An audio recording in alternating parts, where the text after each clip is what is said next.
السلام علیکم برادران اسلام، بھائی بزرگوں، دوستو، میرے عزیز ساتھیوں، آج میں آپ لوگوں کو حضرت عمر رضی اللہ تعالیٰ عنہ کا حضور اقدس صلی اللہ علیہ وسلم کے وصال پر رمز، تو میرا یوٹیوب چینل کو سبسکرائب کیجئے، لائک کیجئے، کمنٹ کیجئے، شیئر کیجئے۔ حضرت عمر رضی اللہ تعالیٰ عنہ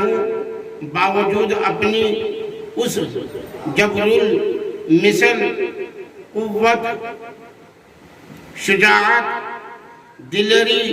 اور بہادری کے، جو آج 1350 سال کے بعد بھی شہر آفاق مشہور ہے، اور باوجود کی اسلام کا ظہور حضرت عمر رضی اللہ تعالیٰ عنہ کے اسلام لانے ہی سے ہوا کہ اسلام لانے کے بعد آپ نے اسلام کا افقہ جرا نہ ہوا، آپ اسلام کا افقہ گرا نہ ہوا۔ حضور صلی اللہ علیہ وسلم کے ساتھ محبت کا ایک ادنا سا کرشمہ یہ ہے کہ اپنی اس بہادری کے باوجود حضور اقدس صلی اللہ علیہ وسلم کے وصال کی حالت کا تحمل نہ فرما سکے، سخت حیرانی اور پریشانی کی حالت میں تلوار ہاتھ میں لے کر کھڑے ہو گئے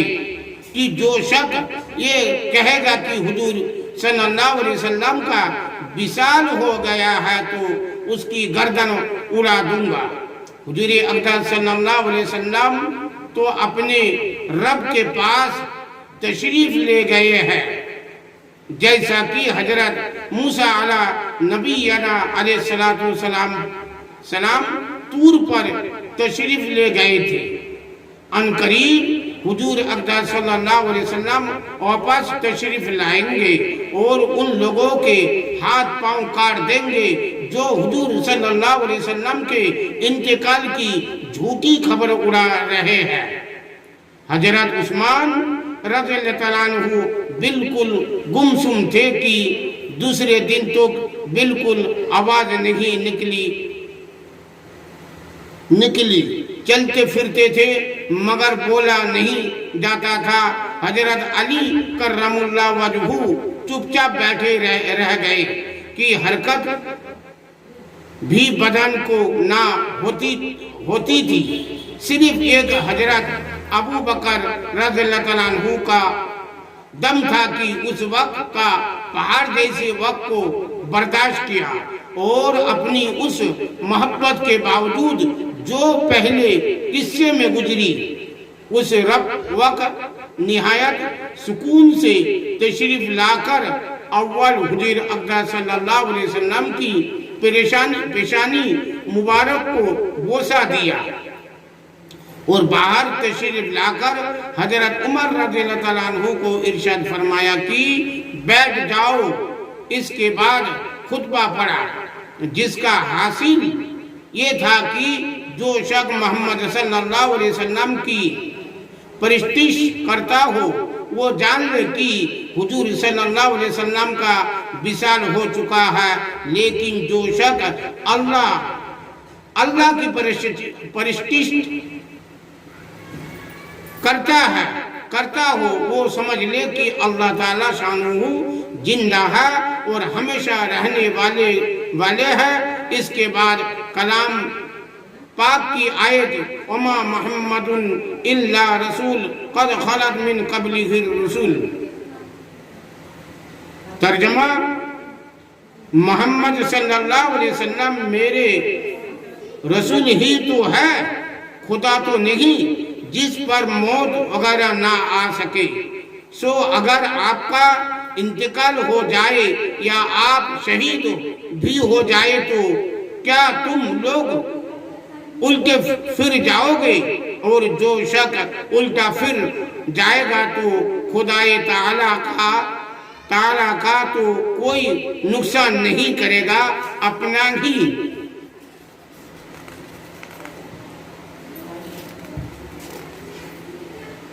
ہی کھوئے گا۔ خدای تعالیٰ شانہ جلد ہی جزا دے گا حق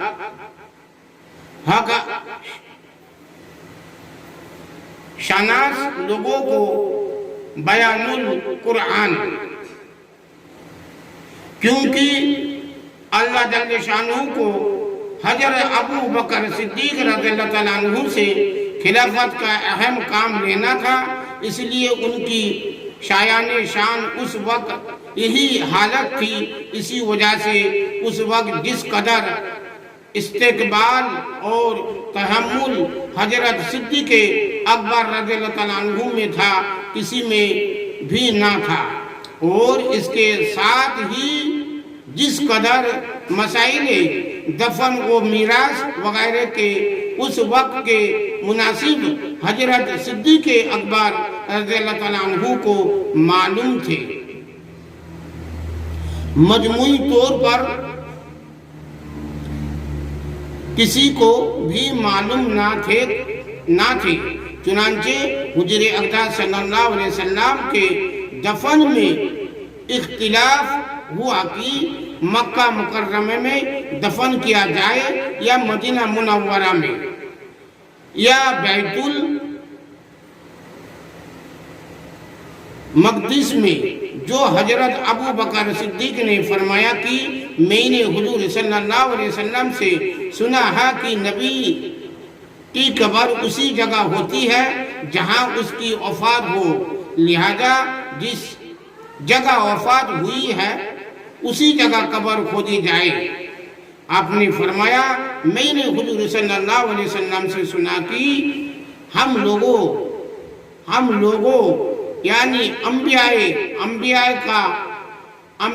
کا کوئی وارث نہیں ہوتا، جو کچھ ہم چھوڑتے ہیں وہ صدقہ ہوتا ہے۔ آپ نے فرمایا میں نے حضور صلی اللہ علیہ وسلم سے سنا ہے جو شخص مسلمانوں کی حکومت کا متولی بنے اور لاپرواہی سے کوتاہی کرتے ہوئے کسی دوسرے کو امیر بنائے، اس پر لعنت ہے۔ نیز حضور صلی اللہ علیہ وسلم کا ارشاد ہے کہ قریش اس امر یعنی سلطنت کے متولی وغیرہ وغیرہ۔